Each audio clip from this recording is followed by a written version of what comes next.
আফগানিস্তানের বিপক্ষে বাংলাদেশ টানা টি-20তে একের পর এক ম্যাচ জিতেই চলেছে ধারাবাহিকভাবে। সবশেষ যে 6টা টি-20তে মুখোমুখি হয়েছে বাংলাদেশ আফগানিস্তান, 5টাতেই বাংলাদেশ জিতেছে। যেই ম্যাচটাতে হেরেছে বাংলাদেশ সেটা ছিল লাস্ট টি-20 ওয়ার্ল্ড কাপের সেই ম্যাচটা, যেই ম্যাচটাতেও বাংলাদেশের আসলে জেতারই কথা ছিল।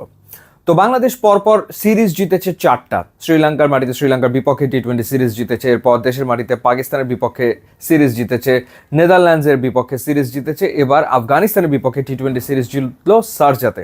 কিন্তু এই সিরিজ জয়টা অন্যান্য সিরিজ জয় থেকে সম্পূর্ণ আলাদা এবং ব্যতিক্রম এবং স্পেশাল। কেন, কি কারণে?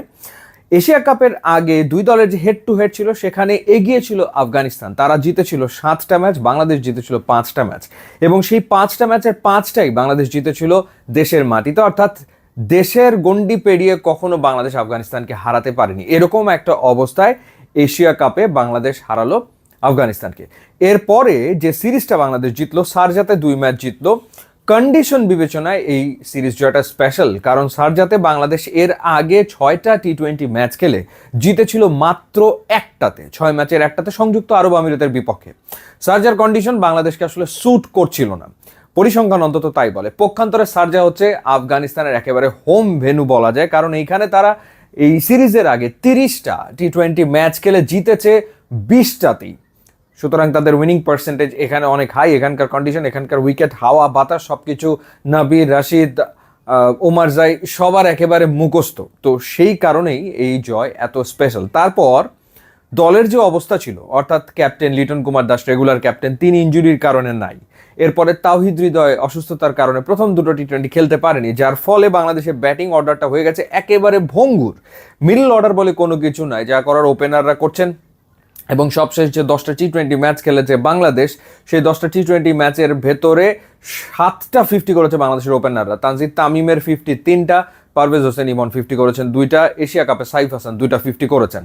সো এই ওপেনাররাই রান করে যাচ্ছেন, কোনো না কোনো ম্যাচে কেউ না কেউ আসলে রান করছেন, কিন্তু মিডল অর্ডার একেবারেই ভঙ্গুর। এবং সেই মিডল অর্ডার নিয়ে বা মেকশিফট মিডল অর্ডার, যারা আসলে সত্যিকার অর্থে ফিনিশার বা লোয়ার মিডল অর্ডার ব্যাটসম্যান, তাদেরকে প্রমোট করে, তাদেরকে উপরে উঠে এনে তারপরে বাংলাদেশ এই ম্যাচ জিতেছে বা এই দুটো ম্যাচ জিতেছে।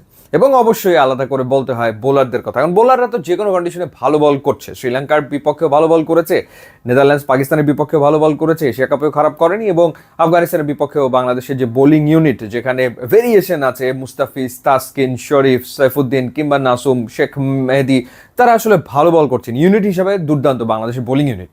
কিন্তু এরকম একটা ভঙ্গুর ভাঙাচোরা ব্যাটিং অর্ডার নিয়ে বাংলাদেশ যে আফগানিস্তানকে পরপর 2টা টি-20তে শারজাতে হারালো, সেটা সত্যিই আমার মনে হয় যে কৃতিত্বের দাবিদার। তো এখন এই মুহূর্তে পরিসংখ্যানে বাংলাদেশ এগিয়ে, অর্থাৎ বাংলাদেশ জিতেছে আফগানিস্তানের বিপক্ষে 8টা টি-20, আফগানিস্তান জিতেছে 7টা। ব্যবধান বাড়িয়ে নেওয়ার সুযোগ শেষ টি-20 ম্যাচে, এবং আশা করি যে বাংলাদেশ সেই সুযোগটাও কাজে লাগিয়ে স্কোর লাইনটাকে 9-7 করে ফেলবে। সো দেখা যাক, শুভকামনা থাকলো দলের জন্য। ইউটিউব, ইনস্টাগ্রাম লিঙ্ক দেওয়া আছে, আপনারা যোগ দিলে খুবই খুশি হবে। And thanks for watching.